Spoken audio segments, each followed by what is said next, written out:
nessa noite. Dandara, eita glória. Vamos receber a Dandara com palmas para Jesus, igreja.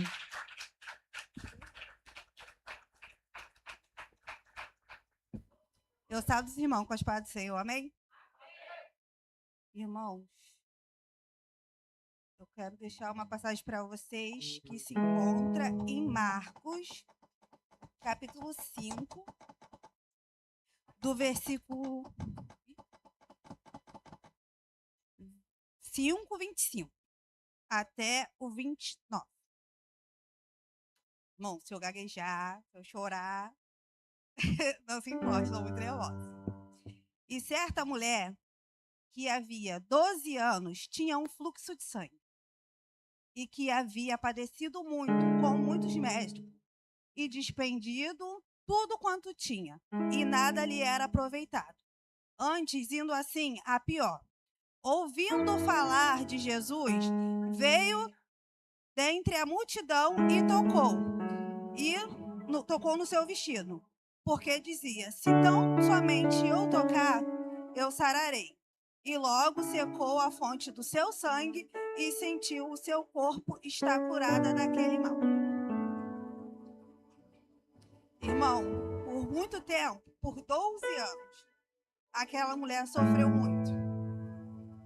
Ela gastou tudo quanto ela tinha com os médicos, e ninguém pôde trazer a ela o que ela mais queria, que era a cura do seu problema. Até que um dia ela ouviu falar de Deus. Ela ouviu falar das coisas que Jesus poderia fazer. Ela ouviu quem era Jesus.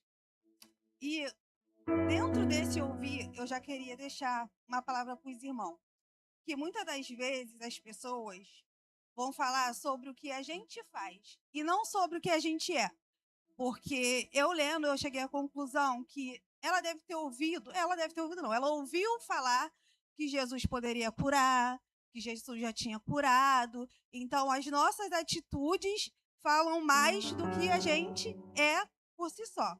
Porque eu posso ser uma pessoa muito fluente aqui, mas se as minhas atitudes lá fora não vão dizer, as pessoas vão chegar aqui: você conhece a Dandara? Conheço, mas a Dandara faz isso, a Dandara faz aquilo. Então, eu acredito que ela, ao ouvir falar daquilo que Jesus poderia fazer por ela, surgiu nela uma esperança, né? Só que pela lei de Moisés, escrito lá em Levítico 15, ela não poderia ser tocada por Jesus, porque ela ouviu o quê? Só pode ser curado quem por ele é tocado. E como ela era uma mulher impura, pela lei, Jesus não poderia tocar nela. E essa mulher, gente, ela fala muito, muito, muito ao meu coração, porque ela tem uma fé inabalável para mim. Então, eu penso que Deus não nos impede, né, de coisar. Eu penso que ela, no momento dela de angústia, ela ficava pensando: meu Deus, só pode ser curado quem por ele é tocado, mas eu não posso, eu sou impura, eu tenho tanto pecado, eu já fiz tanta coisa, meu Deus, só pode ser curado quem por ele é tocado, mas eu não posso. O que eu vou fazer?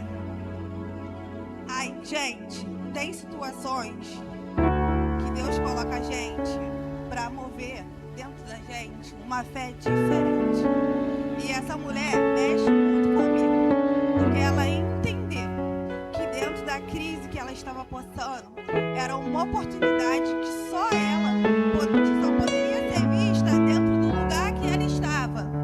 Porque, como a gente vai ver antes, Jairo tinha um problema com a filha dele. Jairo pôde, agendar o milagre dele, porque Jairo foi até Jesus e falou: Senhor, vá na minha casa, cura minha filha, que ela está enferma. Ela não poderia fazer isso. Então ela pensou, coisou, até que ela entendeu que aquilo não era um castigo de Deus para a vida dela. Ela entendeu que no momento daquela crise, só ela poderia gerar uma fé que ela nunca imaginou na vida dela. Ela não poderia ter a mesma fé que Jairo. ela não poderia ter a fé daquela multidão. Gente, porque Jesus estava ali sendo espremido por tanta gente, mas a fé daquelas pessoas era o quê? Eu só posso ser curado se por ele eu for tocado. Então o milagre já estava ali, o dono do milagre já estava ali, mas muita gente não recebia, porque a fé deles era o quê? Eu só posso ser curado se por ele eu for tocado. Então o que eu queria deixar para os irmãos, que você pode ter um problema hoje, pode ser na sua vida espiritual, na sua vida sentimental, mas não ache que isso é de Deus um castigo. É Deus botando vocês nessa situação para vocês terem uma fé diferenciada, uma fé que só vocês podem manifestar na vida de vocês. E eu vim, gente, hoje contar o meu testemunho de vida. Há 4 meses atrás, eu descobri um nódulo no meu seio esquerdo. E começou toda a minha luta. Como ela, eu gastei todo o meu dinheiro em todos os hospitais que vocês possam imaginar de Vila dos Teles. São Francisco de Assis, São Francisco de Paula. Eu passei por todos esses lugares. E até que eles pediam um exame, repetiam o exame. Uns não acreditavam porque eu tenho pouca idade, nunca tive caso de 1º grau na minha família e tal. E até que eu passei por um mastologista do São Francisco de Paula. E ele olhou para mim e falou assim: olha só, eu não vou nem te pedir uma biópsia. Eu só vou pedir que a gente opere e tire, porque onde está o nódulo está num lugar muito delicado, porque ele está atrás do bico do seu peito. Aí eu falei assim, meu Deus. Aí ele pegou e falou assim: eu faço essa cirurgia lá em São João, que não sei o quê. Aí eu falei assim, meu Deus, o que eu vou fazer? Porque a gente sabe que uma cirurgia no hospital particular, ela não é barata. Aí eu fui pesquisar o preço, mais de 20 mil, gente, uma cirurgia. Aí eu falei assim, não vou pro público. Aí fui pro público. Aí eu não postei perto da minha casa, isso foi... Gente, tudo começou em março. Eu sei que eu fui entrar em abril. Aí em abril a mulher falou assim, ó, só temos pra julho a consulta com a médica. Aí eu falei, gente, pelo amor de Deus, não posso esperar. O que eu vou fazer? Aí eu fui, conversei com a menina, minha mãe foi comigo, chorei, expliquei a situação a ela e ela conseguiu uma vaga pra mim. Na mesma semana, eu fui na quarta-feira, na sexta-feira a médica me atendeu, me deu prioridade e já fui encaminhada lá pro centro oncológico que fica em São João, no centro de São João. Aí fui pra lá, outra consulta com o mastologista, outros exames, até que o médico pediu pra eu fazer o exame lá em Botafogo, que era uma clínica dele de confiança e que ele tinha que ter certeza para pedir novos exames. Então fui eu, meu esposo, lá para Botafogo, fizemos todos os exames de novo e eu sempre pedi a Deus, meu Deus, não deixa eu passar por uma biópsia. Gente, a gente que é mulheres, todas as mulheres que estão aqui vão me entender, a parte mais sensível do corpo de uma mulher é o peito. Tudo. Se tocar no nosso seio, dói. Eu falei assim, meu Deus, não me deixa passar pela biópsia, eu não quero fazer a biópsia, Mas sempre também falando que seja a sua vontade, não a minha. Só me dê forças para eu poder enfrentar tudo que o Senhor tem para minha vida. E assim fui, realizei o exame e ele chegou à conclusão de que eu teria que passar pela biópsia. Eu fui, gente. Assim que a gente deu a entrada, eles já me mandaram pro psicólogo. Olha, foi uma loucura. Aquele homem que tá ali, a pressão dele foi... Quase que ele infartou no hospital. Aí me levaram pra psicóloga, aí eles começam a falar um monte de coisa, agora eu vou fazer o pedido. Aí falou assim pra mim, você vai fazer sua biópsia ou no Hospital da Mulher, ou no Rio Imagem de Nova Iguaçu. Eu falei assim, tá bom. Gente, uma semana antes, eu fiquei uma semana orando e jejuando. Senhor, não me deixa sentir dor. Senhor, não me deixa sentir dor. Tu sabe quando eu tenho medo, tu sabe quando eu tenho medo. Aí quando eu fui buscar ela me chamou lá de novo, fui buscar o papel e vim com ele. Aí eu falei assim, ué, vou ter que fazer no centro do Rio? Ela te botaram pra lá, não sei porquê. Aí eu peguei, falei com a Miss. Falei, poxa, Miss, me mandaram lá pro centro do Rio. Ela, nossa, tão longe. Aí eu falei, Ela, por quê? Aí eu, sei lá, mistério. Aí ela aprendeu, né? Eu falei, aprendi. Fui, gente. Fiquei 7 dias fazendo jejum, oração e oração.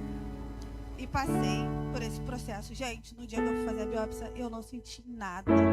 O meu maior medo era sentir muita dor. Eu entrei no jejum 7 horas da noite. Quando foi minha biópsia foi realizada, acho que 11 e pouca do outro dia seguinte. Eu saí da sala passando muito mal, branca, eu não comia, não bebia água, não fiz nada. Aí a moça falou assim, vamos botar ela na sala vermelha, porque ela não tá bem. Eu falei, tá repreendido, vou embora. Peguei, saí e fui embora. Aí começou tudo de novo. Aí nesse tempo, eu conversando com Deus, porque até pegar o resultado tem um tempo. E eu conversando com Deus. E Deus me dava muitas coisas que aconteceram lá no meu passado. E teve uma vez que eu congregava em outra igreja, na pastora Elisa, e estava tendo uma reunião do jovem. Tudo muito escuro. Que lá era assim, Suzana não me deixa mentir, que a Suzana também era jovem. Aí eu chegava, entrava e saía da igreja. Aí quando eu estava indo embora, ela, não, vem cá, eu quero falar com você. Aí eu, oi. Ela, Deus mandou te dizer que quando verdadeiramente o seu coração tiver voltado para Ele, você vai ver grandes coisas Ele fazendo na sua vida. Eu falei assim, tá bom. Aí fui embora. Aí nisso congreguei lá um tempo e depois saí. Gente, minha vida, eu fiquei 3 anos afastada. Uma vida muito louca, que vocês nem conseguem imaginar. Bebia muito, fazia muitas coisas. Mas nessa semana eu estava muito pensativa. Então, eu sonhei com uma oração que eu fiz há muito tempo, nessas minhas idas e saídas. Eu lembrei que uma vez eu cheguei tão bêbada, e eu orei assim, Senhor, nem que o Senhor me bote num leito, mas me leva para você de novo. Eu não aguento mais essa vida. Eu não quero mais essa vida para mim.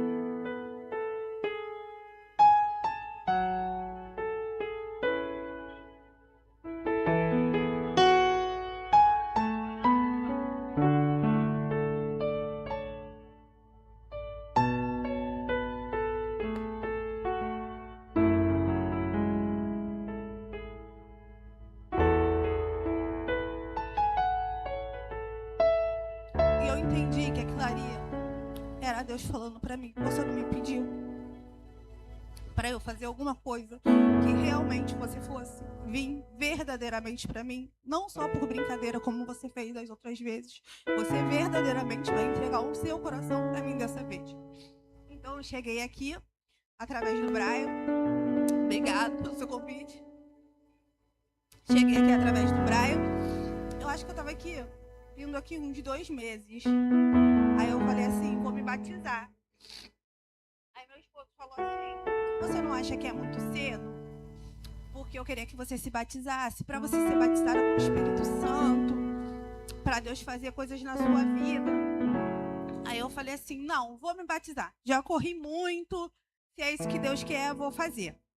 Aí comecei a vir nas aulas, não tinha ninguém. Eu falei para missionária, se for só eu, não vou não. Eu sozinha? Não vou não, tenho muita vergonha. Ela pegou e falou assim, vai sim, nem que seja você sozinha. Aí começou a aparecer um monte de menina nas aulas. Eu falei, graças a Deus, não vai ser eu sozinha, vai ter outras meninas. No dia que eu cheguei aqui, só a Carol. Aí, ainda assim, meu esposo, você não acha que é melhor você esperar que não sei o quê, pra você se batizar? Não que ele seja contra, mas pra ele eu tinha que ter um tempo mais de entrega pra Deus fazer o mover dele na minha vida. Aí eu falei assim, não vou esperar, vai ser agora.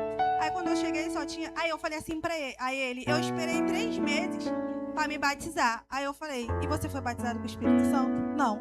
Aí eu falei, então não é o tempo, é a entrega. Aí eu peguei e falei assim, vou me batizar. Como todos sabem, eu me batizei, fui batizada com o Espírito Santo. Graças a Deus, ele fez, movendo a minha vida. Aí, gente, voltando ao assunto. Tudo se passou, Deus me mostrou todas essas coisas.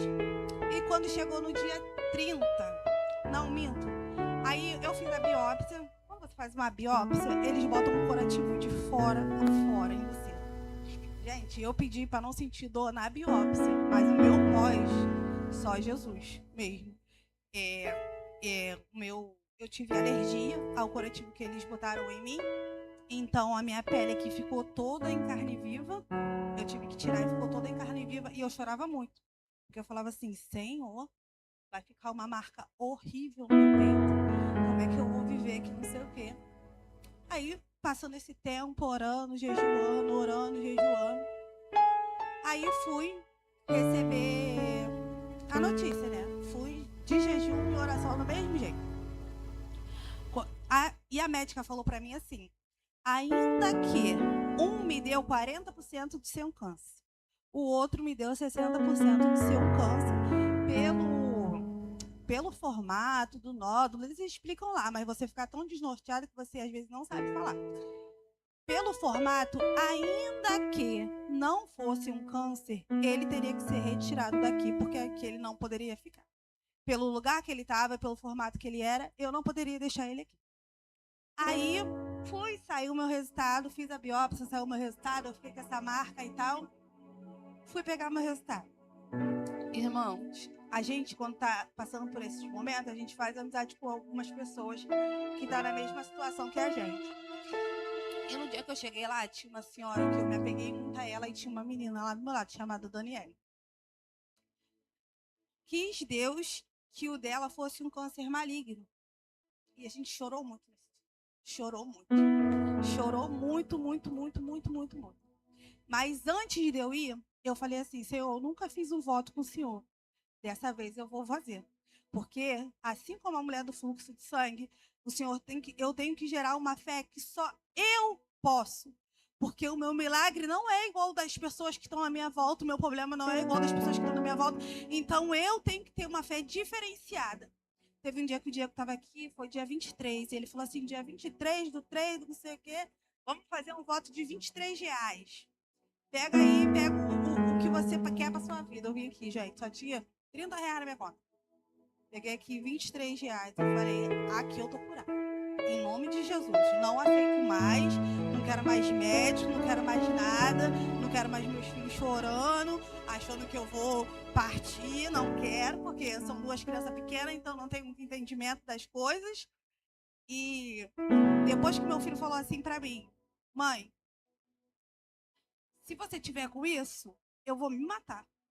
Porque eu não vou aguentar perder a senhora, não. Aquilo ali acabou comigo. E eu falei: Senhor, o Senhor não pode me permitir passar por isso, porque os meus filhos não vão aguentar. Os meus filhos não têm sabedoria e nem entendimento para enfrentar isso junto comigo. Então eu vim aqui, fiz o voto com o Diego. No dia 30 eu voltei lá no Rio Imagem da Central. E a médica me chamou, depois de termos chorado muito a descobrir o câncer da minha amiga que eu fiz lá. E eu entrei. E ela falou assim pra mim: você não tem nada. Aí eu falei pra ela: como assim? Eu não tenho nada.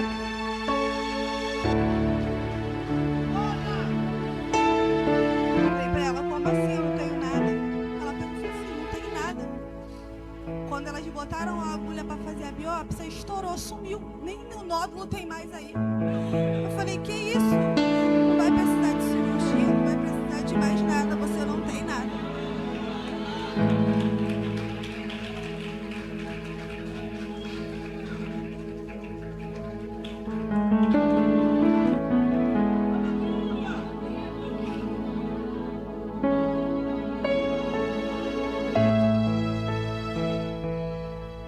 Irmãos, eu entendi que Deus me permitiu que o meu peito inflamasse para toda hora que eu olhar para ele fala, toda hora que eu olho pro meu peito, ele fala: isso é a marca da promessa. É a marca da promessa que eu te prometi e eu cumpri. Para toda vez que eu olhar pro meu peito, eu testemunhar o quanto Deus é maravilhoso na minha vida.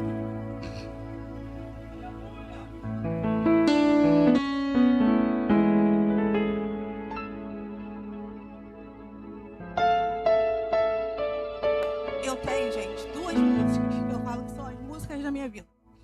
Uma muito antes de eu começar esse processo e uma depois que eu me batizei e comecei a ser uma nova pessoa em Deus. E eu pedi a Fabriele se ela podia me ajudar cantando essas músicas, para vocês entenderem através dessas músicas, né, um pouco da minha história. Eu acho que elas falam muito sobre a minha vida, sobre o que eu fui e sobre o que eu sou agora. E assim eu agradeço a minha oportunidade.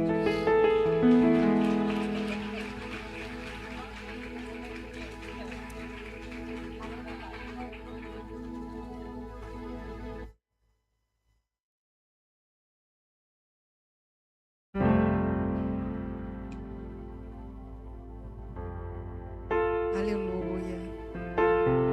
Já se coloque de pé, vamos adorar o Senhor pela vitória da Dandara, porque o Senhor é o dono de tudo, Ele faz milagre, Ele está aqui nessa noite.